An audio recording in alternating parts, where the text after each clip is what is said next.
Operation Telangana రంగంలోకి BJP election ఏజెన్సీలు.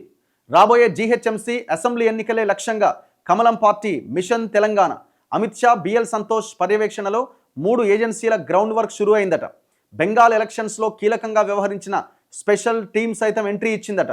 రాజకీయ వర్గాల్లో జోరుగా చర్చ నడుస్తున్నదట. ఇప్పుడు అక్టోబర్ 1కి ఈ ఓటర్ల జాబితా ప్రక్షాళన సవరణ తర్వాత అక్టోబర్ 1కి తుది జాబితా వస్తుంది. అక్టోబర్ 1కి తుది జాబితా రాగానే మరి ఎలక్షన్స్ పెట్టాల్సింది. ఇప్పటికే జిహెచ్ఎంసీ టైం అయిపోయింది, పాలక మండలి లేదు. సో జిహెచ్ఎంసీని 150 డివిజన్లను 300 డివిజన్ల కింద పెంచిండు.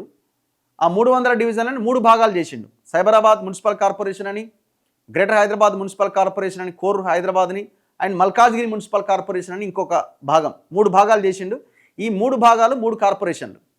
ఈ 3 కార్పొరేషన్కి ఎలక్షన్స్ జరగబోతున్నాయి. మరి రేవంత్ రెడ్డి ఆలోచన ఏందో, అక్టోబర్ 1కి తుది జాబితా వస్తే మరి అక్టోబర్లో పెడతారా, నవంబరా, డిసెంబరా? మరి దీని మీద ఎవరైనా కోర్టుకు వెళ్తే, ఎందుకంటే ఇప్పుడు ఈ జిహెచ్ఎంసీని డివైడ్ చేయడమే రాంగ్, అది ఇదని మాట్లాడుతున్నారు కదా. కొన్ని డివిజన్లు అన్లెక్కున్నాయి, ఇన్లెక్కున్నాయి, అది ఇదని మాట్లాడుతున్నారు. కాబట్టి దాని మీద ఎవరైనా కోర్టుకు వెళ్తే ఈ అంత ప్రాసెస్ అయిపోయేసరికి అక్టోబర్, నవంబర్, డిసెంబర్ అవ్వచ్చు. సో డిసెంబర్ ఆర్ జనవరిలో ఎలక్షన్స్ ఉండే అవకాశం ఉంది. సో షార్ట్ పీరియడే ఉన్నది, పెద్దగా సమయం కూడా లేదు. ఇంకొక 5-6 నెలల్లో ఎలక్షన్స్ వస్తాయి. కాబట్టి ఇప్పుడు ఫస్ట్ టార్గెట్ జిహెచ్ఎంసీ. మరి జిహెచ్ఎంసీలో ఓన్లీ ఒక్కొక్క కార్పొరేషన్కి ఒక్కొక్కసారి ఎలక్షన్లు పెడతారా, లేదు 3ంటికి కలిపి పెడతారా? ఇదంతా రేవంత్ రెడ్డి పని. రేవంత్ రెడ్డి చేతులు ఉంది. ఇప్పుడు ఇది ఎలక్షన్ కమిషన్ నోటిఫికేషన్ ఇచ్చినా గవర్నమెంట్ సిద్ధంగా ఉందని చెప్పాలి కదా, ఇవ్వాలన్నా కూడా. సో కాబట్టి ఇప్పుడు రేవంత్ రెడ్డి ఏ ఆలోచనతో ఎలక్షన్స్ పెడతాడు? అల్టిమేట్గా ప్రభుత్వ ఆలోచన ఎట్లుంటుందంటే అపోజిషన్ పార్టీలకి సమయం ఇవ్వకుండా ఎలక్షన్ కొట్టేస్తారు. ఇప్పుడు వాళ్ళు ఇందిరమ్మ ఇళ్ళు, ఎల్ఐజీ ఇళ్ళు, హైదరాబాద్లో 1,00,000 ఇళ్ళు, ఈ ప్రణాళిక అంతా జిహెచ్ఎంసీ కోసమే. సో అట్లా బీజేపీ కూడా పెద్ద ఎత్తున ఫోకస్ పెట్టిందట. ఎందుకు బీజేపీ ఫోకస్ అంటే, ఇప్పుడు బీజేపీకి ఇప్పుడు ఇది ఒక రకంగా చెప్పాలంటే మినీ తెలంగాణ ఎలక్షన్. 300 డివిజన్లలో ఎలక్షన్స్ అంటే ఈ అర్బన్ ఏరియాల్లో, అందులో కొంత అర్బన్లో కొంత స్ట్రాంగ్గా ఉండే బీజేపీకి ఈ ఎలక్షన్ కనుక మనం గట్టిగా కొట్టగలిగితే భవిష్యత్ జనరల్ ఎలక్షన్స్కి ప్రభావం ఉంటుందన్నది వీళ్ళ ప్లాన్. సో మనకు బలం ఉన్న దగ్గర నిరూపించుకోవాలని బీజేపీ ప్లాన్ చేస్తుందట. తెలంగాణలో అధికారమే లక్ష్యంగా బీజేపీ అధిష్టానం ఆపరేషన్ సాఫ్రాన్ మొదలుపెట్టింది. రాబోయే జిహెచ్ఎంసీ 2019 అసెంబ్లీ ఎన్నికల్లో గెలుపు కోసం వ్యూహాలు రచిస్తోంది. 2019 అసెంబ్లీ ఎలక్షన్ ఎక్కడ? 2019, 2029 స్వామి, తప్పు రాసిరు. ఇందులో భాగంగా ప్రొఫెషనల్ ఏజెన్సీలను రంగంలోకి దించింది. ఇప్పటికే 2 ఏజెన్సీలు పనిచేస్తుండగా తాజాగా పశ్చిమ బెంగాల్, బీహార్ ఎన్నికల్లో కీలక పాత్ర పోషించిన అభీష్ట అనే టీం కూడా ఎంట్రీ ఇచ్చిందట. ఢిల్లీ పెద్దల ప్రత్యక్ష పర్యవేక్షణలో విధులు నిర్వహిస్తున్న ఈ బృందం బూత్ స్థాయి నుంచి పార్టీ పరిస్థితులు, లోటుపాట్లపైన అధ్యయనం చేస్తూ హైకమాండ్కు సలహాలు, సూచనలు ఇవ్వబోతున్నదట. ఇప్పుడు ఏం సూచనలు ఇచ్చినా, ఏం చేసినా మీరు ఫస్ట్ తెలంగాణ వాదంతో పనిచేయాలి బీజేపీ వాళ్ళు. కానీ మీరు తెలంగాణ వాదాన్ని పక్కన పెట్టి మార్వాడి వాదము, ఇంకో వాదాన్ని ఎత్తుకున్నారు. ఫస్ట్ తెలంగాణ అనే లైన్లోకి మీరు వచ్చి ఆలోచించినప్పుడు ప్రజలు ఏమన్నా ఆలోచిస్తారు. ఇప్పుడు ఒకప్పుడు 2023 ఎలక్షన్లకు ముందు బీజేపీ పరిస్థితి ఏంది? ఇప్పుడు ఎందుకు ఈ రకంగా తయారయ్యారు మీరు? రకరకాల కారణాలని, మీ లీడర్ల మధ్య ఐక్యత లేకపోవడం కావచ్చు, మీరు తెలంగాణ సెంటిమెంట్, తెలంగాణ వాదానికి సంబంధించిన ఇష్యూస్ నుంచి బయటికి వెళ్ళిపోవడం కావచ్చు, ఇవన్నీ కారణమవుతున్నాయి.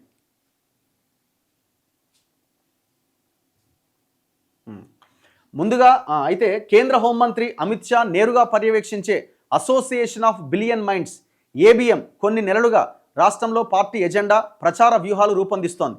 మరోవైపు జార్వీస్ అనే సంస్థ భారీ కాల్ సెంటర్ల ద్వారా ఓటర్లను సంప్రదించడం, ఫీడ్బ్యాక్ తీసుకోవడం, బూత్ కమిటీలు పర్యవేక్షించడం లాంటి పనులు చేస్తోంది. బీజేపీ ఉపయోగిస్తున్న సరళ్ యాప్ నిర్వహణ బాధ్యతలు కూడా ఈ సంస్థని చూస్తోంది.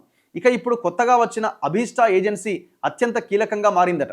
గతంలో బెంగాల్ ఎన్నికల్లో భూపేంద్ర యాదవ్కు రిపోర్ట్ ఇచ్చిన ఈ టీం ఇప్పుడు తెలంగాణలో బీజేపీ జాతీయ సంస్థాగత ప్రధాన కార్యదర్శి బిఎల్ సంతోష్ పర్యవేక్షణలో పనిచేస్తున్నట్లు పార్టీ వర్గాల్లో చర్చ జరుగుతోంది.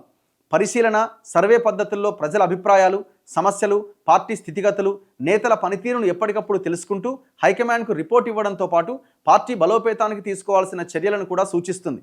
అయితే ఈ ఏజెన్సీకి లోకల్గా సహాయ సహకారాలు అందించేందుకు బీజేపీ సంఘ్ నుంచి వాలంటీర్లను నియమించబోతున్నట్టుగా తెలిసింది. ప్రస్తుతం ఈ టీం మొదట రాష్ట్రంలో ప్రక్రియను నిశ్చితంగా గమనిస్తోంది. పార్టీ సంస్థాగత నిర్మాణం ఎలా ఉంది, బూత్ లెవెల్ ఏజెంట్లు ఏం చేస్తున్నారు అనే అంశాలపై అగ్రనాయకత్వానికి ఎప్పటికప్పుడు రిపోర్ట్లు ఇస్తున్నారు.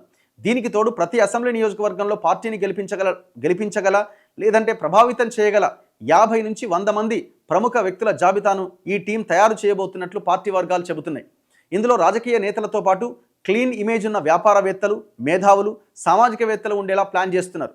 స్థానిక సమస్యలను ఆరా తీస్తూ జనాల్లో ప్రభుత్వంపై ఉన్న వ్యతిరేకతను ఓట్లుగా మార్చుకునేందుకు రూట్ మ్యాప్ను సిద్ధం చేస్తున్నారట. మీరు కార్యకర్తల గురించి కాదు మీరు ఆలోచించాల్సింది. ఫస్ట్ మీ లీడర్లను సెటరేట్ చేయండి. మీ కార్యకర్తలు బాగానే ఉన్నారు, మీ కార్యకర్తలు గట్టిగానే కొట్లాడుతున్నారు, గట్టిగానే పనిచేస్తున్నారు, మీ లీడర్లు చక్కగలేరు. ఫస్ట్ వాళ్ళ రిపోర్ట్ ఇవ్వండి. ముందుగా జిహెచ్ఎంసీ ఎన్నికల్లో సత్తా చాటేలా అభిష్టా టీం చర్యలు ప్రారంభించిందట. గ్రేటర్ హైదరాబాద్ పరిధిలోని ఓటర్ల నాడిని పట్టుకొని అభ్యర్థుల ఎంపిక నుంచి ప్రచార వ్యూహాల వరకు ఈ టీమే బ్యాకెండ్ నుంచి నడిపిస్తున్నట్టుగా కాషాయ వర్గాలు చెబుతున్నాయి. వచ్చే అసెంబ్లీ ఎన్నికల వరకు ఈ ఏజెన్సీలే తెలంగాణలో మకాం వేసి పార్టీలోకి చేరికల జోరు పెంచడంతో పాటు ఇతర పార్టీల్లోని అసంతృప్త నేతలను బీజేపీ వైపు తిప్పడంలో కీలక పాత్ర పోషించేలా పనిచేయబోతున్నారట.